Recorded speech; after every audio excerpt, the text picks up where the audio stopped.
See this is the influence of media.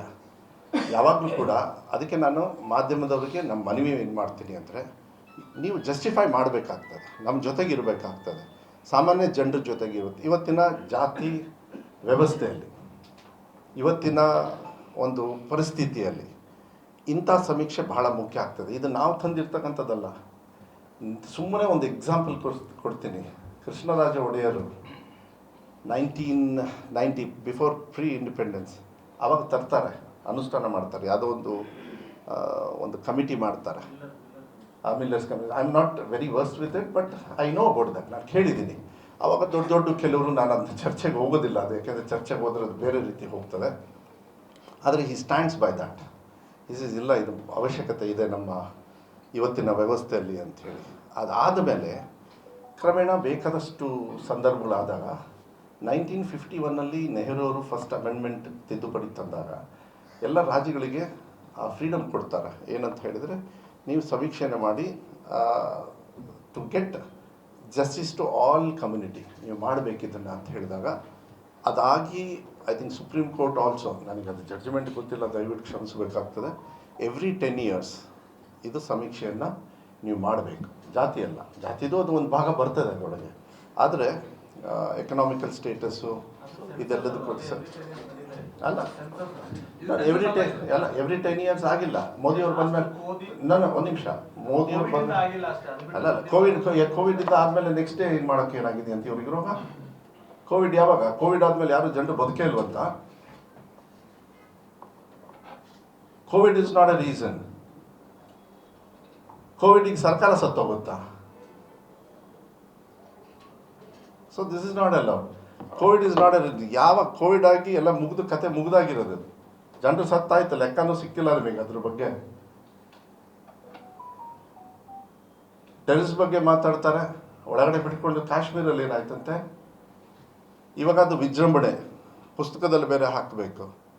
ಏನು ತಲೆಗೆ ಯಾಕೆ ಆಯಿತು ಈ ತಪ್ಪು ಅಂತ ಹೇಳಿ ಯಾರು ಚರ್ಚೆ ಮಾಡ್ತಾ ಇಲ್ಲ. ಯಾಕೆ ಇದಾಯಿತು ಅಂತ ಹೇಳಿರ್ಬೇಕಲ್ಲ. Recruitment when it was done. Army recruitment ಯಾವಾಗ? ಟ್ಯಾಕ್ಸ್ ಮನಿ ಯಾಕೆ ಕಲೆಕ್ಟ್ ಮಾಡ್ತಾರೆ? ಡಿಫೆನ್ಸಿಗೆ ನಿಮಗೆ ರಫೇಲಿಗೆ ಬರ್ತದೆ, ಯಾಕೆ ಬಾರ್ಡರ್ ಕಾಯಕ್ಕೆ ಸೈನಿಕರಿಗೆ ತೊಗೊಳಕ್ಕಾಗೋದಿಲ್ಲ ಅವರಿಗೆ? ಸೊ ಅದಕ್ಕೆ ನಾನು ಹೇಳೋದು, ಕೋವಿಡ್ ಇಸ್ ನಾಟ್ ಎನಿವೆ ನಾನು ಐ ಕಮ್ ಬ್ಯಾಕ್ ಟು ಸಮೀಕ್ಷೆದು. ಇಡೀ ರಾಜ್ಯದಲ್ಲಿ 22ನೇ ತಾರೀಕಿಂದ ಶುರು ಆಯಿತು. ಶುರು ಆಗಬೇಕಾದ್ರೆ ಸ್ವಲ್ಪ ಆ್ಯಪ್ದು ಟೆಕ್ನಿಕಲ್ ಇಶ್ಯೂಸು ಇದೆಲ್ಲ ಆದಮೇಲೆ ಇವಾಗ ಒಂದು ದಿವಸ ಐ ಥಿಂಕ್ 25ನೇ ತಾರೀಕು 26ನೇ ತಾರೀಕು ಮಾನ್ಯ ಮುಖ್ಯಮಂತ್ರಿಗಳು ರಿವ್ಯೂ ತೊಗೊಂಡಾಗ ನಾವು ಕೂಡ ಅಲ್ಲಿ ಇದ್ವಿ. ಅದಾದಮೇಲೆ ಸ್ಪೀಡಪ್ ಆಗಿದೆ ಕೆಲವು ಕಡೆಗೆಲ್ಲ. ಮಂಗಳೂರು, ಉಡುಪಿಯಲ್ಲಿ, ಇಡೀ ರಾಜ್ಯದಲ್ಲಿ ಮಂಗಳೂರು, ದಕ್ಷಿಣ ಕನ್ನಡ ಮತ್ತು ಉಡುಪಿಯಲ್ಲಿ ಸ್ವಲ್ಪ ಕೋಆರ್ಡಿನೇಷನ್ದು ಮಿಸ್ಟೇಕ್ ಆಗಿದೆ. ಮ್ಯಾಪಿಂಗು ನಮ್ಮ ಟೀಚರ್ಸ್ದು ಇದೆಲ್ಲ ಇರೋದನ್ನು ಈಗ 12 ಗಂಟೆ 12ವರೆಗೆ ನಾನು DC ಅವ್ರ ಜೊತೆನೂ ಕೂಡ ಡಿಪಾರ್ಟ್ಮೆಂಟ್ರ ಜೊತೆಗೆ, ಯಾಕೆಂದ್ರೆ 2 ದಿವಸ ಇದೆ, how to speed up, how to achieve maximum ಏನು ನಾವು ಅಚೀವ್ ಮಾಡೋದಕ್ಕಾಗುತ್ತೆ ಅಂಥೇಳಿ. ಅದರಲ್ಲಿ ಏನಾಗ್ತದೆ, ಸ್ವಲ್ಪ ಜನರಲ್ಲೂ ಕೂಡ ಗೊಂದಲ ಇದೆ. ಕೆಲವರು ಇಲ್ಲ, ನಾವು ಮಾಡೋದೇ ಇಲ್ಲ ಅಂತ ಹೇಳೋದಕ್ಕೆ ಬರಲ್ಲ. They can reject it because option ಅದರೊಳಗೆ ಇದೆ. ಇನ್ನು ಮನೆಗೆ ಬಂದಾಗ they can tell no, I don't want. ಅದಾದಮೇಲೆ ಇವ್ರೇನಾಗ್ತದೆ, ಮಾಧ್ಯಮದಲ್ಲಿ BJPಯವರು ಇಲ್ಲ ಸಮೀಕ್ಷೆ ಮಾಡಬೇಡಿ. ಈಗ ಜೋಶಿ ಅವರು, ತೇಜಸ್ವಿ ಸೂರ್ಯ, ವಿಜೇಂದ್ರ, ಅಶೋಕ್ ಇವರೆಲ್ಲರೂ ಕಾನ್ಸ್ಟಿಟ್ಯೂಷನ್ ಮೇಲೆ ಒಂದು ಪ್ರಮಾಣ ಮಾಡಿ ಹೇಳಿರ್ತಾರೆ. Actually suo motu case supreme court ಅವ್ರ ಮೇಲೆ ಹಾಕಬೇಕು. ಇವತ್ತು ನೀವು ಸಮೀಕ್ಷೆಗೆ ಸಹಕರಿಸಬೇಡಿ ಅಂತ ಹೇಳಿಬಿಟ್ರೆ ಒಂದು ಸರ್ಕಾರದ ಕಾನೂನನ್ನ, ಹಾಗಾದರೆ ನಾಳೆ ನರೇಂದ್ರ ಮೋದಿ ಅವ್ರು ಮಾಡ್ತಾರಲ್ಲ, ಏನು ಮಾಡ್ತೀರಾ ನೀವು? ಹಾಗಾದ್ರೆ ಇದನ್ನು ತಿರಸ್ಕಾರ ಮಾಡ್ತೀರಾ? V welcome, because we want, because ನಿಮಗೆ ಸ್ಟ್ಯಾಟಿಸ್ಟಿಕ್ಸ್ ಗೊತ್ತಾಗ್ಲಂದ್ರೆ ನಿಮ್ಮ ವ್ಯವಸ್ಥೆಗೆ ಸರ್ಕಾರಗಳು ಯಾವ ರೀತಿ ನಾವು ಸಹಕಾರ ಮಾಡಬೇಕು. ಇಲ್ಲಾಂದರೆ ಟೀಕೆಗೆ ಬರ್ತೀವಿ ನಾವು, ಇಲ್ಲ ಹಿಂಗಿದೆಯಂತೆ ಅಂತ ಹೇಳಿ. ಯಾರು ಇವರೆಲ್ಲರೂ ಮಾತಾಡ್ತಾ ಇರೋರು? ಯಾವ ವರ್ಗದವ್ರು? ಹಾಗಾದರೆ ಅದನ್ನು ನಾನು ಚರ್ಚೆ ಮಾಡಬೇಕಾ? ನಾವು ಈ ದೇಶದ ಪ್ರಜೆ ಅಂತ ಹೇಳಿ ಹೇಳ್ಬೋದು. ವಿರೋಧ ಪಕ್ಷದಲ್ಲಿ ಇದ್ಬಿಟ್ಟು ಆ ಕೆಟ್ಟ ಚಾಳಿಯನ್ನು ಬಿಡಬೇಕಾಗ್ತದೆ, ಜನರಿಗೆ ಸಹಕಾರ ಮಾಡಬೇಕಾಗ್ತದೆ. This is a very big ಒಂದು ಅಟೆಂಪ್ಟ್ ಶಾರ್ಟೆಸ್ಟ್ ಪೀರಿಯಡಲ್ಲಿ. ನಾನೊಬ್ಬ ಶಿಕ್ಷಣ ಸಚಿವನಾಗಿ ಹೈಯೆಸ್ಟ್ ಟೀಚರ್ಸ್ ಕೊಡ್ತಾ ಇರೋದು ನನ್ನ ಕಡೆಯಿಂದ. ಈ ಕಡೆ ಭಾಗದಲ್ಲಿ ಟೀಚರ್ಸು, ಸರ್ಕಾರಿ ಟೀಚರ್ಸ್ ಕಮ್ಮಿ, ಯಾಕೆಂದರೆ ಪ್ರೈವೇಟ್ ಇನ್ಸ್ಟಿಟ್ಯೂಷನ್ಸ್ ಜಾಸ್ತಿ ಇರ್ತಾವೆ. That is one of the main reason ನಮಗೆ ಸೆಟ್ ಬ್ಯಾಕ್ ಆಗ್ತಾ ಇರೋದು, ಸ್ಲೋ ಆಗ್ತಾ ಇರ್ತಕ್ಕಂಥದ್ದು. ಮತ್ತು ಬೇರೆ ಬೇರೆ ಇಲಾಖೆಯಲ್ಲಿ ತೊಗೊಂಡಿದ್ದಾರೆ. But teachers are the best people. ಈಗಾಯಿತು, ಸುಳ್ಯದಲ್ಲಿ ದೇ ಫಿನಿಶ್ಡ್ 100%. ನಿನ್ನೆ ಸಾಯಂಕಾಲಕ್ಕೆ 100% ಮುಗಿಸಿದ್ರು ಸುಳ್ಯದಲ್ಲಿ. ಮಂಗಳೂರು ಸಿಟಿಯಲ್ಲೆಲ್ಲ ಐ ಥಿಂಕ್ ಅಬೌಟ್ 46% ಏನಾಗಿದೆ. ಇವತ್ತು ಬೆಳಗ್ಗೆ ತೊಗೊಂಡೆ ಅಬೌಟ್ 47-48% ಆಗಿದೆ ಟೌನಲ್ಲಿ. ಕೆಲವು ಕಡೆಗೆ ಅಪಾರ್ಟ್ಮೆಂಟ್ಸ್ ಎಲ್ಲ ಇರೋದ್ರಿಂದ ಕೆಲವರು ಇಲ್ಲಿ ಅಡ್ರೆಸ್ ಇರ್ತದೆ, ಅವ್ರು ಇಲ್ಲಿ ಇರೋದಿಲ್ಲ. ಅದನ್ನು ಕೂಡ ನಿನ್ನೆ ಸ್ಟ್ಯಾಟಿಸ್ಟಿಕ್ಸ್ ಎಲ್ಲ ತೊಗೊಂಡೆ. ಅದು ನಂತರ ಎಕ್ಸಾಕ್ಟು ಇವಾಗ DC ಅವ್ರ ಹತ್ರ ಹೋದಾಗ ಮಾತ್ರ ಗೊತ್ತಾಗ್ತದೆ ಹೌ ಟು ಡೂ ಇಟ್ ಅಂತ.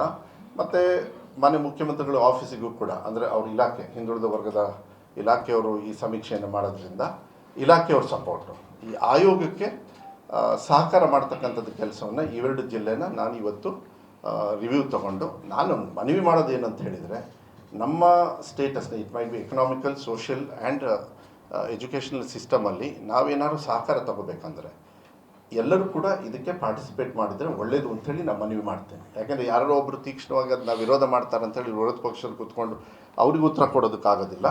ಆದರೆ ನಾನು ಈ ಕಡೆ ಭಾಗದ ಜನರಿಗೆ ನಮ್ಮ ಉಳಿತಿಗೆ, ನಮ್ಮ ಸಹಕಾರಕ್ಕೆ ಸರ್ಕಾರಗಳು ನಾವೇನು ಟ್ಯಾಕ್ಸ್ ಕೊಡ್ತೀವಿ ಅದನ್ನ ಸಮಾನತೆಯನ್ನು ಕೊಡ್ತಕ್ಕಂಥದ್ದು ವ್ಯವಸ್ಥೆಗೆ ಸಹಕಾರ ಆಗಬೇಕಂದ್ರೆ ಡೇಟಾಬೇಸ್ ಬೇಕಾಗ್ತದೆ.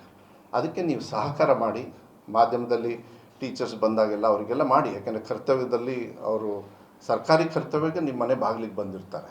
ನಾವು ಅದನ್ನು ನಾಳೆನೂ ಕೂಡ ನರೇಂದ್ರ ಮೋದಿಯವರು ಮಾಡಿದಾಗಲೂ ಕೂಡ central government will have to do it. I think ಅವರು ನೆಕ್ಸ್ಟು ಹಾಲಿಡೇ ಟೈಮಲ್ಲಿ ಮಾಡಬೇಕು ಅಂತೇಳಿ ಅವರಿದ್ದಾರೆ. ನಮ್ಮ ಸಮೀಕ್ಷೆನೂ ಕೂಡ ಅವರು ತರಿಸ್ಕೊಂಡು ಅದನ್ನು ಯಾವ ರೀತಿ ಆಗುತ್ತೆ ಅದನ್ನು ನೋಡ್ತಾರೆ. ಅವರು ಹಾಗೆ ಇದು ಮಾಡೋದಕ್ಕೆ ಹೋಗೋದಿಲ್ಲ. ಇದು ಒಳ್ಳೇದಿದ್ದರೆ ಇದೇ ಮಾಡಲನ್ನ ತೊಗೊಳ್ಬೇಕು ಅಂತೇಳಿ. ಅದಕ್ಕೆ ನಾನು ಈ ಕಡೆ ಭಾಗದ ಜನರಿಗೆ ನಾನು ಮನವಿಯನ್ನು ಮಾಡಲಿಕ್ಕೆ ಇಷ್ಟಪಡ್ತೀನಿ, ಎಲ್ಲ ವರ್ಗದ ಜನರಿಗೆ. ಇದು ಯಾವುದೇ ಜಾತಿ ಧರ್ಮ ಒಬ್ರಿಗಲ್ಲ, ಇದು ಸಿಟಿಸನ್ ರೈಟ್ಸು. ನೀವು ಅದನ್ನು ಕೋಆಪ್ರೇಟ್ ಮಾಡಿ ಅಂಥೇಳಿ ತಮ್ಮಲ್ಲಿ ಕೈ ಮುಗಿದು ಕೇಳ್ಕೊಳ್ಳಿಕ್ಕೆ ನಾನು ಇಷ್ಟಪಡ್ತೀನಿ.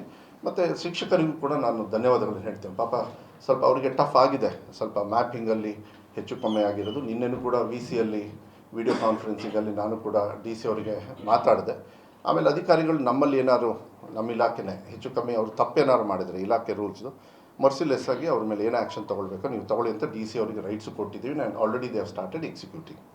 ಸೊ ನನಗೇನು ಅಂದರೆ ಜಾತಿ ಸಮೀಕ್ಷೆಯನ್ನು ಮತ್ತು ಅದೇ ಬರ್ತದೆ, ಈ ಸಮೀಕ್ಷೆ ಏನಿದೆ ಆರ್ಥಿಕವಾಗಿ ಈ ಸಮಾನತೆಯನ್ನು ತರ್ತಕ್ಕಂಥ ಒಂದು ವ್ಯವಸ್ಥೆಯನ್ನು ದಯವಿಟ್ಟು ಸರ್ಕಾರಗಳಿಗೆ ನೀವು ಸಹಕಾರ ಮಾಡಿ ಅಂತ ನಾನು ಹೇಳಲಿಕ್ಕೆ ಇಷ್ಟಪಡ್ತೇನೆ.